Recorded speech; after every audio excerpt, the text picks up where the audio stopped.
Mesdames, Messieurs, bonjour, bienvenue dans cette nouvelle édition de Matin OVNI. Matin OVNI, c'est l'actualité des différentes observations d'OVNI qu'il y a eu dans le monde dernièrement. Dans cette édition, dans la rubrique « Il était une fois », nous allons revenir sur l'importance d'étudier les cas anciens. Dans la rubrique « OVNI dans l'histoire », je vais vous partager un cas de rencontre rapprochée du troisième type qui s'est déroulé en Algérie. Puis ensuite, nous passerons à l'actualité des différentes observations d'OVNI qu'il y a eu dans le monde dernièrement, pour finir sur un dossier où cette fois-ci, et pour une troisième fois, je vais vous partager les observations d'OVNI en province de Gérone, en Catalogne, Espagne. Ce reportage a été tourné en 2016. Mais commençons tout d'abord par la rubrique « Il était une fois ». Est-il important, selon toi, de s'intéresser aux cas anciens, c'est-à-dire aux ovnis dans l'histoire? Oui, parce que finalement, les cas anciens, c'est intéressant, parce que si on prend la vague de 54, par exemple, ou même, comme le fait Gilles Durand, au cas qui disait pré-arnoldien. Hein, pré-arnoldien, ça, c'était donc avant 47. Disons que les seuls cas vraiment anciens que, disons, j'estimerais pas prioritaires sont ceux d'avant 1947. C'est-à-dire avant que la prise de conscience soit venue dans la population. Avant, bon, on savait confusément qu'il y avait un phénomène, mais ça n'intéressait personne.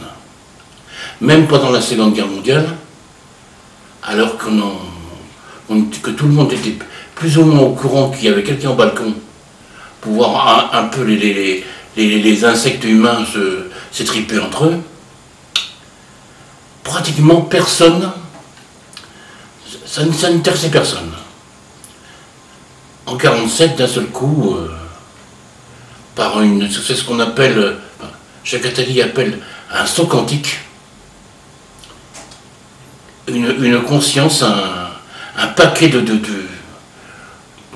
disons, intellectuel a éclaté dans notre petite tête, comme font parfois les cracks financiers. On peut aussi imaginer aussi une sorte d'éclatement de l'esprit. L'affaire de Kenneth Arnold, ça remonte aux années 47. Et donc, parce qu'à cette époque-là, il n'y avait pas tellement de moyens de méprise avec des aéronefs ou des prototypes militaires secrets comme le SR-71 ou le U-2 ou des choses comme ça. Parce que ça a été des méprises faites même en Union soviétique quand ces avions-là passent au-dessus de l'Union soviétique. Et puis il n'y avait pas de drone, il n'y avait pas de lumière thaïlandaise, il n'y avait pas tout ça. Et donc, quand même à la période de la vague de 54, où les gens voyaient des cigares, voyaient des humanoïdes, etc., il y a quand même eu quelques méprises. Hein. Il y a des gens qui se sont permis de, je crois même aller jusqu'à tirer sur des gens qui étaient des passants, et croyant que c'était des humanoïdes, c'était des passants qui avaient garé une voiture dans les bois ou des choses comme ça. Mais disons que les cas anciens, il n'y a pas les mêmes méprises à cette époque-là, jusque dans la vague 54, disons, avant 47 et jusqu'à la vague 54, que les méprises que l'on rencontre aujourd'hui avec les drones, avec les lanternes thaïlandaises, avec beaucoup de choses, l'aéromodélisme ou des choses comme ça. Le 28 juillet 1998, à 1h du matin, à 5 km de la ville de Tindouf, dans le Sahara algérien, avec un camarade, ils ont soudainement vu une lumière arriver sur eux. Les deux hommes ont eu très peur, parce qu'ils étaient allés en ville sans se signaler auprès de leur chef, et ont probablement pensé d'abord qu'on les recherchait. Ils se sont donc cachés derrière un remblai de sable, tandis que la lumière approchait juste devant eux, à 4,5 mètres. Le spectacle leur paraissant comme celui d'un film de science-fiction, grandiose et magnifique. Il s'agissait pour le témoin sans aucun doute d'un ovni, notamment en raison de sa taille de presque 9 mètres, flottant à 150 mètres au-dessus du sol, avec une lumière à l'avant et une autre à l'arrière, différente d'autres lumières, qui semblaient descendre et se projeter sur les lieux en un faisceau carré ou une section carrée. Il avait également une lumière sur le dessus et une autre au-dessous, les deux décrites comme magnifiques. L'engin avait également des fenêtres aux lumières sombres, assombries ou plus sombres, et l'on n'entendait pas de bruit de moteur si ce n'est qu'un bruit comparé à celui d'un simple ventilateur. Les deux hommes se sont ensuite sauvés, le témoin se retournant à une distance de 30 mètres, il a vu que cet ovni était arrêté devant un remblai et qu'une chose maigre en est sortie. Il n'a pas pu bien voir la créature, mais elle avait une petite bosse sur la tête. Il a alors repris sa fuite le plus rapidement possible. Le témoin précise que c'était pleine lune, et que la visibilité était donc bonne. Ni lui, ni son ami n'avaient osé raconter leur histoire, par crainte d'être peut-être pris pour des fous.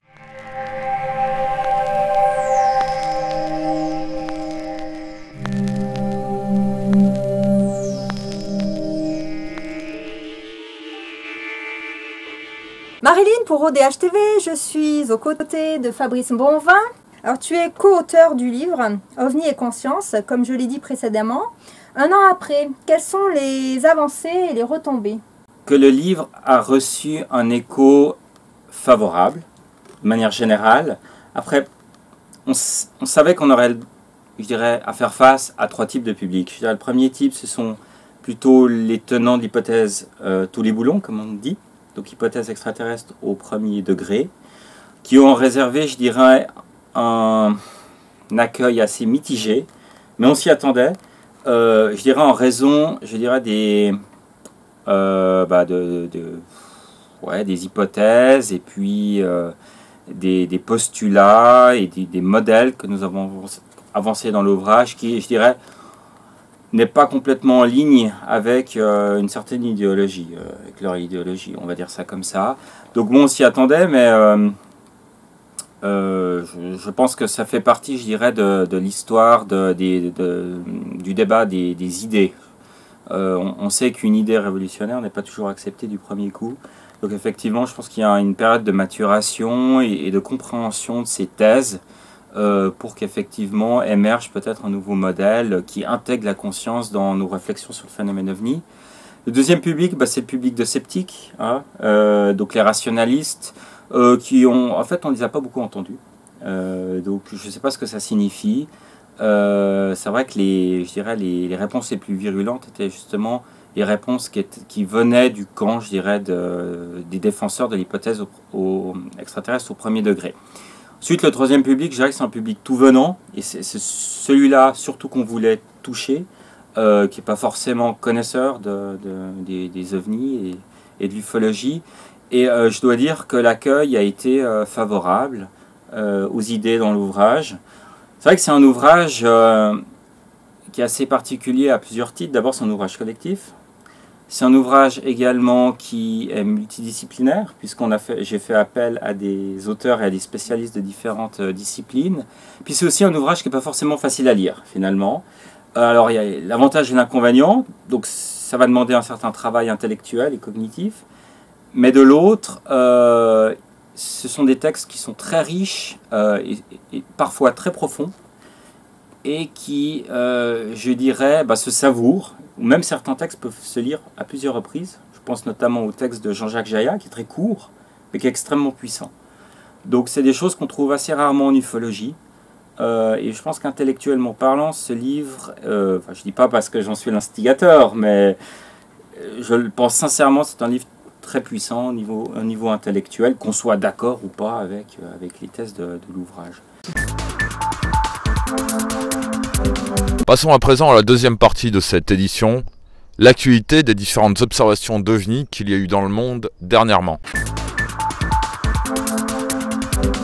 Au Canada, le 5 février, dans le New Brunswick, à St. John's, observation d'un OVNI de couleur vert sombre. Le 12 février, dans le New Brunswick, à Fredericton, observation de lueurs dans le ciel. Le 17 février, dans l'Alberta, Edmonton, observation d'étranges lueurs. Le 4 mars, dans l'Ontario, observation pendant 30 à 60 secondes de 2 lueurs de couleur blanche. Le 5 mars, dans le Manitoba, à Anola, observation d'une sphère. Le 9 mars, en Nouvelle-Écosse, observation de lueurs de couleur blanche dans le ciel. Au Brésil, le 7 février, à Sao Paulo, observation d'un cigare volant d'aspect métallique. En Angleterre, le 20 février, à Ilogan, observation d'un boomerang étrange dans le ciel. Le 6 mars, à Coalville, observation de 2 lueurs dans le ciel. En Irlande, le 15 février, à Anneston, observation d'un ovni en forme de diamant pendant 20 minutes. Aux Pays-Bas, le 24 février, à Arnhem, observation de lueurs de couleur orange. En Égypte, le 27 février, au Caire, observation de lueurs étranges dans le ciel. En Irak, le 14 février, à Bagdad, observation pendant 15 à 20 minutes d'un ovni sphérique de couleur blanc. Et en Nouvelle-Zélande, le 26 février, à Shannon, observation de lueurs étranges dans le ciel.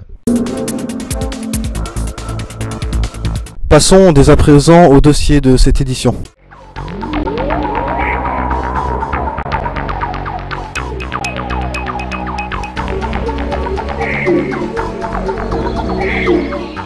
Un dossier consacré aux différentes observations d'OVNI qu'il y a en Catalogne, en Espagne.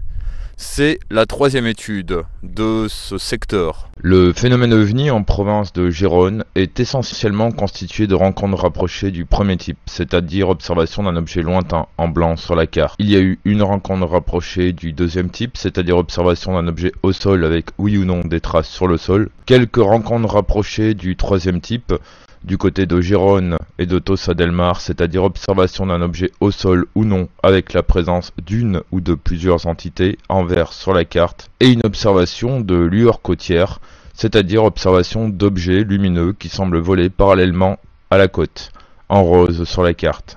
Mais commençons tout d'abord par les rencontres rapprochées du premier type. En 1965, à Palafrugell, observation d'un disque diurne au-dessus de la mer Méditerranée. En août 1965, à Blanes, observation d'un disque diurne au-dessus de la mer. Le 15 mai 1984, à Tossa del Mar, observation d'un objet ovale de couleur jaune. Le 2 août 2003, à Blanes, à 22h30, observation d'une lumière brillante, rapide, allant du sud-est vers le nord-ouest. Le 25 juin 2008, à Ripoll, observation d'une lueur étrange dans le ciel. Le 30 juillet 2011, à Samper Pescador, observation d'un disque lumineux dans le ciel. Le 1er juillet 2013, à Gérone, observation d'un ovni en forme de triangle, durée de l'observation 2 secondes. Le 30 mars 2015, à Gérone, observation d'une boule lumineuse orange. Nous sommes actuellement à Besalú. Besalú qui se trouve dans une région très intéressante, puisque juste à côté se trouve la ville d'Olot,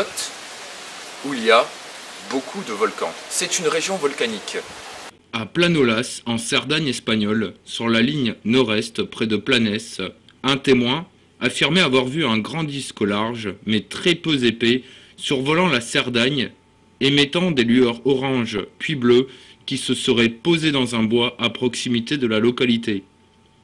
Cette personne affirmait que des rayons sortant du mystérieux engin provoquaient de petits foyers d'incendie dont les traces sont demeurées visibles. Plusieurs habitants de la localité ont confirmé les dires de cette dame. Source, le Midi Libre du 18 mai 1974. En avril 1968 à 19h à Tossa del Mar. Plusieurs passagers et conducteurs de bus ont observé un objet brillant de forme ovale avec un dôme lumineux, vers le bas, dans une forêt de pins. Un occupant a été observé, il s'agissait d'une entité assez grande, tenant dans sa main une boule brillante. L'entité tournait autour de l'OVNI. Puis l'entité est remontée dans l'OVNI. L'OVNI est parti à une vitesse fulgurante vers le large. Et donc je suis actuellement avec Gaëtan, donc président du réseau d'enquête ufologique belge et co-directeur d'UFO Wallonia, donc en Catalogne, à côté d'un mégalithe, sur la route des mégalithes au-dessus de Rose ou Rosas. Alors Gaëtan, déjà, que penses-tu du secteur? D'après ce que j'ai vu, sur quelques kilomètres, ça pourrait être un bon secteur à veiller, hein. On a la mer qui est juste à côté, c'est quand même une zone aussi montagneuse, d'ailleurs il n'y a que ça. Donc voilà, ça pourrait être un bon coin pour l'ufologie, mais apparemment bon, il n'y a pas beaucoup d'observations, disons d'observations de phénomènes en vol, donc ou atterrissage, donc c'est un peu dommage. Par contre, oui, il y a la mer apparemment où il y aurait eu certains phénomènes. Maintenant, voilà, je pense qu'il faut voir aussi les conditions. Est-ce que c'est un secteur qui est surveillé ufologiquement? Je ne le pense pas, hein. Je pense qu'il n'y a rien ici, hein. Donc voilà, c'est un peu comme partout, hein. Dans des régions comme celle-ci, il faut aménager des choses en ufologie, faire des initiatives pour que quelque chose fonctionne. Voilà, si on n'est pas là à travailler sur le terrain, il n'y a personne et il n'y aura pas d'observation. Donc ici, vu qu'il n'y a personne, enfin du moins pas à notre connaissance, peut rien se passer. Donc voilà, c'est un secteur qui est intéressant. Voilà, il y a, comme je le dis, c'est un bon paysage. Il y a de quoi faire au niveau de la surveillance du ciel, etc. Donc voilà. En plus, il y a très peu d'habitants, très peu de pollution lumineuse, je suppose, parce que c'est quand même assez désertique, assez sauvage comme milieu naturel. Donc ça peut être intéressant. Mais comme je le dis, je le répète, s'il y a personne pour travailler sur le terrain, il n'y aura rien. Donc c'est aux gens ici de cette région à créer des choses en ufologie, à essayer de faire des travaux sur le terrain pour essayer de voir ce qui peut se passer ici dans le coin. À la Escala, incident OVNI avec la police ou Guardia Civile. Résumé de l'observation. 2 agents de police patrouillant dans la zone de Torreya de Montgrit ont repéré une énorme lumière jaune devant eux. Alors qu'ils s'approchaient, la lumière est devenue orange foncé de couleur en son centre. On pouvait voir un homme sombre de 4 mètres de hauteur, comme une figure mystérieuse. Un des policiers est sorti du véhicule et a tenté de photographier le spectacle, mais la lumière est devenue tout d'un coup grise. L'engin est ainsi devenu un ovale et a disparu. Une enquête sur le site, la journée d'après, par ces mêmes policiers, ont démontré qu'il y avait une trace au sol, un cercle d'herbe aplati. Je vous retrouve à présent à côté d'un lac artificiel, non loin de la ville de Figueras et à côté du village de Darnus. Après vous avoir énuméré les différents cas d'observation d'OVNI intéressants qu'il y a dans la province de Gérone, passons à présent à l'étude. Quand on regarde la carte des observations, on peut remarquer qu'il y a très peu finalement d'observations d'OVNI en province de Gérone. Mais quelles sont les directions principales ou les formes observées? Les directions principales sont essentiellement nord-ouest-sud-est, c'est-à-dire de l'intérieur des terres vers la mer Méditerranée. Passons à présent aux différentes formes ou types d'OVNI observés. Il y a des formes variées. Nous retrouvons bien sûr en première position les disques volants, en deuxième position les boules lumineuses ou lueurs étranges, et en troisième position les OVNI d'aspect inhabituel. À noter tout de même la présence d'une base militaire d'écoute, un peu comme celle du mont Agel dans les Alpes-Maritimes, qui se situe au cap de Creus. La province de Gérone fait partie de la région Catalogne, qui est considérée en Espagne comme une zone rouge d'observation d'OVNI. Là où il y a le plus d'observations dans cette région, c'est du côté de Barcelone et Valence, mais également du côté de la montagne de Montserrat, qui est l'une des zones sensibles ou zones d'anomalie permanente de la région. La première observation d'OVNI recensée dans l'histoire s'est déroulée du côté de Barcelone en 1604, où plusieurs personnes ont observé des effroyables signes au-dessus de ce secteur. Dernièrement, l'armée de l'air espagnole a déclassifié des dossiers d'observation d'OVNI dans ce secteur et dans toute l'Espagne. On peut remarquer une observation remarquable du côté de Blanes, comme vous pouvez le voir en image. Il y a de nombreux passionnés et groupes d'ufologues, basés principalement du côté de Barcelone. Nous reviendrons dans cette région au cours de futurs dossiers dans les émissions Matin OVNI. Voilà, c'est la fin de cette édition de Matin OVNI dans le monde, consacrée aux OVNI en province de Gérone. Je vous donne rendez-vous dans un mois. Soyez très vigilants, n'oubliez pas votre appareil photo muni d'une bonnette à réseau, le caméscope, ainsi que la station météo, et à très bientôt sur ODH TV.